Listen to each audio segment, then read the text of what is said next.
زوجہ تھکاوٹ کی وجہ سے شوہر کو قریب آنے سے منع کر سکتی ہے۔ اگر گھر کے کام کاج کی وجہ سے، تھکاوٹ کی وجہ سے عورت اپنے شوہر کو قریب نہ آنے دے تو کیا ایسا کرنا بھی گناہ ہوگا؟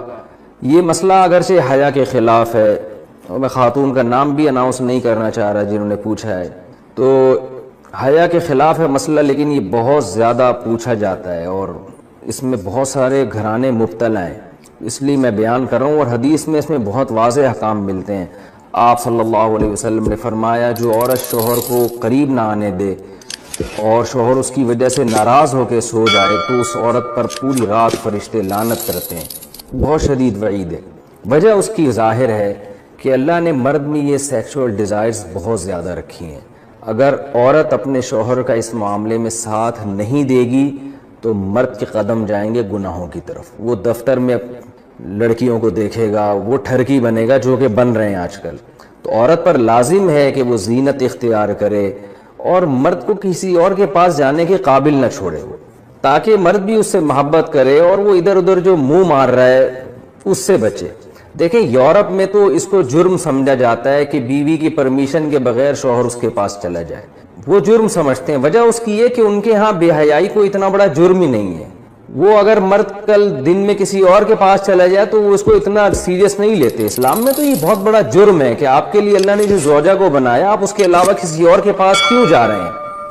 تو یہ حکمت اس وقت تک حاصل نہیں ہو سکتی جب کہ عورت اس میں اپنے مفاد پر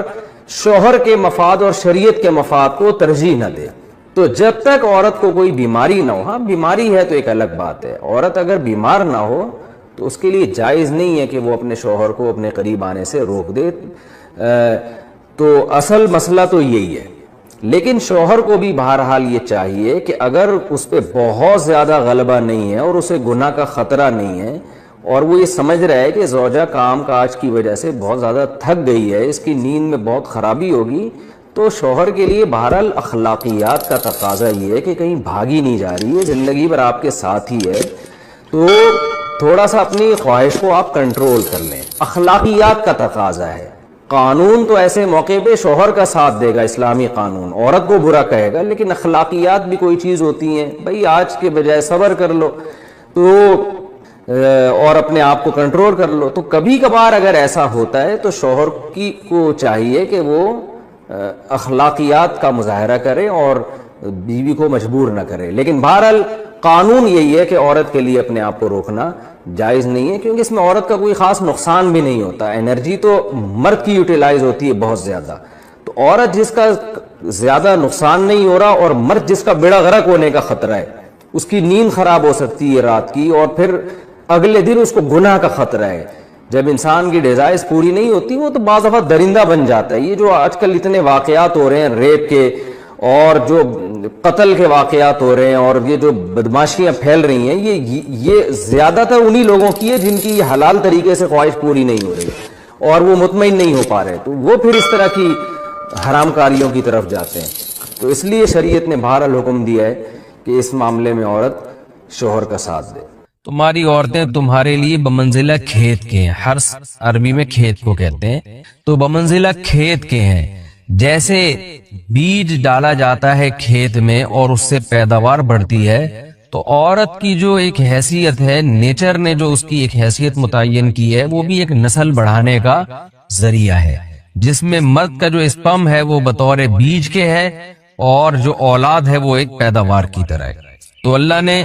یہ یاد رکھیں، اس آیت کو نا بہت سارے غیر مسلموں نے عورت کے خلاف بہت نیگیٹیوٹی پھیلائی ہے کہ دیکھو اسلام عورت کی توہین کرتا ہے، اس کو کھیتی سے تعبیر کرتا ہے۔ تو کچھ لفظ کسی اور زبان میں جب وہ جاتے ہیں نا تو وہ توہین کا معنی دیتے ہیں۔ عربی میں جو حرث کا معنی ہے یہ تعظیم کے لیے ہے، توہین کے لیے نہیں ہے۔ اردو میں جو کھیتی کا معنی ہے وہ توہین کے لیے استعمال ہوتا ہے۔ کھیتی یعنی جو پاؤں میں روندی ڈالنے والی اور زمین جو ہے نا پاؤں میں گویا روندی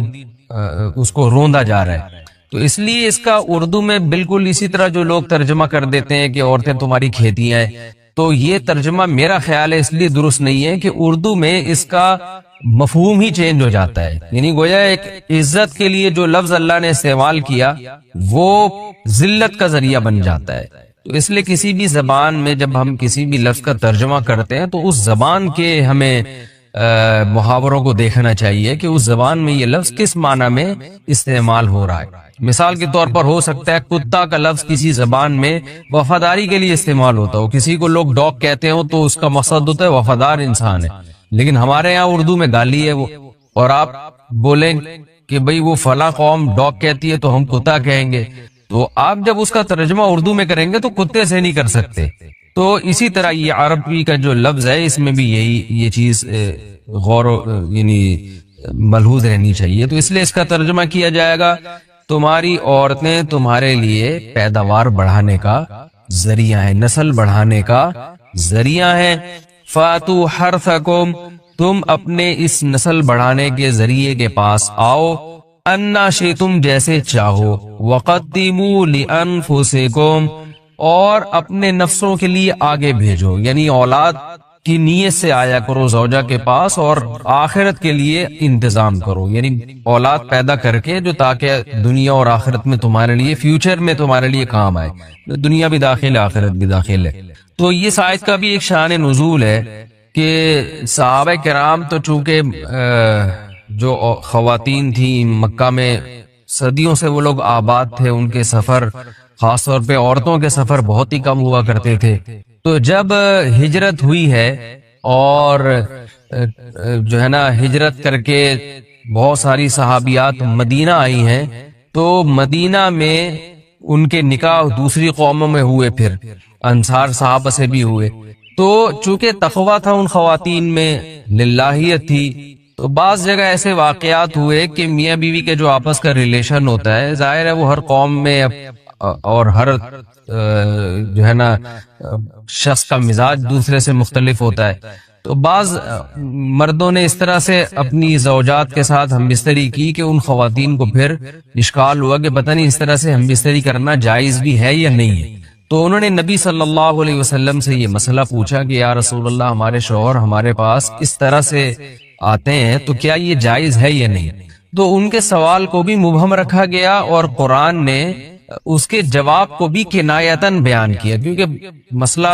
بظاہر حیا کے خلاف ہے، تو قرآن جب بھی کوئی ایسی بات ہوتی ہے تو اشارتاً کنایتاً اس کا تذکرہ کر دیتا ہے تاکہ مسئلہ بھی واضح ہو جائے، کیونکہ ظاہر ہے اس کی ضرورت تو قیامت تک آنے والے انسانوں کو پڑ سکتی ہے نا، یہ تو ہر میاں بیوی کا اپنا ایک ذاتی مسئلہ ہوتا ہے کہ ہمیں کس طرح سے پرمیشن ہے کس طرح سے پرمیشن نہیں ہے، تو اللہ تعالیٰ نے بھی اشارتاً ہی اس حکم کو قرآن میں بیان کر دیا۔ قرآن میں اس لیے بیان کیا کہ تاکہ اس میں کوئی اجتہادی اختلاف کی گنجائش نہ رہے، تو اللہ نے قرآن مجید میں بیان کیا، فرمائے نساؤکم حرث لکم، تمہاری جو ازواج ہیں تمہاری جو بیویاں ہیں وہ تمہارے لیے بمنزلہ کھیت ہیں۔ کھیت کا مطلب کیا ہوتا ہے؟ پیداوار بڑھانے کا ذریعہ۔ تو اس میں سب سے پہلا مسئلہ تو قرآن نے یہ بیان کر دیا کہ زوجہ سے جو ہم بستری ہے وہ صرف اسی راستے میں جائز ہے جس سے اولاد ہوتی ہے، کیونکہ عورت کو اللہ نے بنایا ہے نسل بڑھانے کے لیے، تو کوئی بھی ایسا ہم بستری کا طریقہ اختیار کرنا جو نسل بڑھانے کا ذریعہ نہ ہو، یعنی وہ نیچرل نہ ہو، تو وہ حرام ہے۔ تو اس میں اللہ نے یہ حکم دے دیا، تو اس سے صاف یعنی حدیث سے بھی پتہ چلتا ہے اور تمام فقہاء کا اجماع بھی ہے اس آیت کی روشنی میں کہ مسئلہ تھوڑا حیا کے خلاف ہے، لیکن میرا خیال ہے بتانا ضروری ہے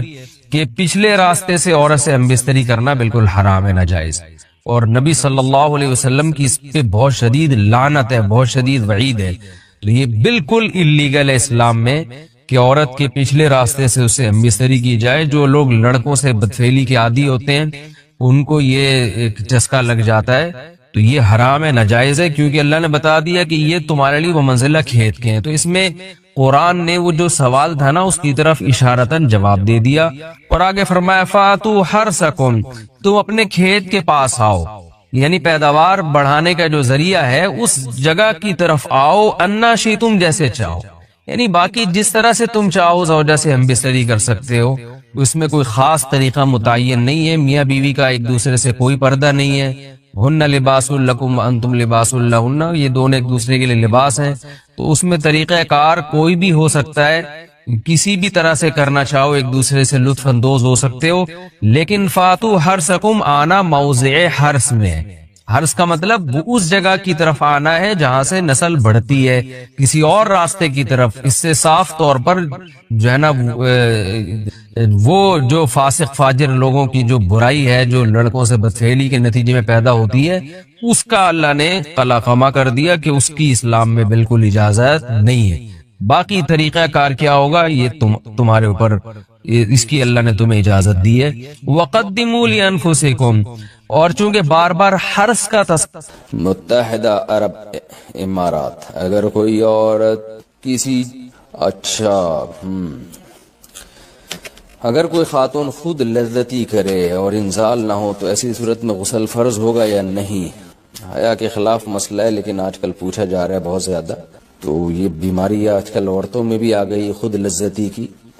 تو اگر انزال نہیں ہوتا، ڈسچارج نہیں ہوتی تو غسل فرض نہیں ہے۔ اگر ڈسچارج ہو جاتی ہے تو پھر غسل فرض ہوگا، اور گناہ بھی ہوگا، توبہ استغفار کرنا چاہیے۔ دوران غسل کانوں کے چھید میں پانی پہنچانا۔ بلقیس بانو انڈیا سے پوچھتی ہیں، عورتیں کانوں میں بالیاں پہننے کے لیے جو کان چھدواتی ہیں، اگر اس سوراخ میں پانی نہ جائے تو کافی مشکل ہوتی ہے، جو کہ کافی مشکل ہوتا ہے، یعنی پانی پہنچانا، تو کیا غسل ہو جائے گا یا نہیں؟ غسل نہیں ہوگا، اس سوراخ میں پانی پہنچانا ضروری ہے۔ نیل پالش لگا کر وضو کرنے کا حکم۔ اگر عورتوں نے میک اپ کیا ہوا ہو، پھر ان کے ناخن پر نیل پالش لگی ہوئی ہو، تو کیا اس حالت میں وضو کر سکتے ہیں یا ان سب کو ہٹا کر وضو کرنا ہوگا؟ زوجہ عبدالباسط سکھر سے۔ نیل پالش جو نارملی آتی ہے اس میں پانی نہیں جاتا، تو اس کو ہٹا کر وضو کرنا ہوگا۔ باقی میک اپ تو جہاں تک ہمیں معلومات ہیں اس میں پانی چلا جاتا ہے، لیکن اگر کوئی ایسا میک اپ ہے جس کی باقاعدہ تہ جم رہی ہے اور اس پہ پانی نہیں جا رہا، اور اس کا طریقہ میں بتاتے رہتا ہوں کہ کاغذ پہ اس کو لگائیں اور دیکھیں اس کے اندر پانی کا ٹپکا گرا کے پانی اس میں جذب ہوتا ہے کہ نہیں ہوتا۔ اگر ہو رہا ہے تو اس کا مطلب وضو ہو جائے گا، نہیں ہو رہا تو اس کا مطلب کہ چہرے پر بھی جب یہ میک اپ لگا ہوگا تو پانی اس میں نہیں جا رہا، ایسی صورت میں وضو نہیں ہوگا، غسل نہیں ہوگا۔ نیل پالش کا کچھ حصہ رہ گیا تو نماز اور غسل کا حکم۔ بنت عبد المنعم کراچی سے، کیا اگر کسی حائضہ عورت نے نیل پالش لگائی اور پاک ہونے کے بعد یا ایک دو دن کے بعد دیکھا کہ نیل پالش کا کچھ حصہ باقی رہ گیا ہے، تو کیا نمازیں اور غسل دہرانا ہوگا اور روزے کا کیا حکم ہے؟ جی ہاں، دہرانا ہوگا، کیونکہ اتنا سا بھی اگر ایک بال کے برابر بھی جگہ خشک رہ جائے تو نہ وضو ہوتا ہے اور نہ غسل ہوتا ہے۔ غسل کے وقت کان کی بالیاں اتارنا ضروری ہے کیا؟ حیض کی حالت میں کانوں میں جو بالیاں پہنی جاتی ہیں یا ناک میں پہنا جاتا ہے، کیا غسل کرتے وقت اس کو دھونا لازمی ہے؟ بنت عنایت ڈیرہ اسماعیل خان۔ جی ہاں، دھونا لازمی ہے۔ اگر ہلانے سے پانی اندر پہنچ جاتا ہے تو نکالنا ضروری نہیں ہے۔ اگر ہلائے بغیر، یعنی وہ جو ناک میں ہے یا کان میں بالی ہے اس کو نکالے بغیر سوراخ میں پانی نہیں پہنچتا، تو پھر اس کو دھونا لازم ہے، یعنی اس کو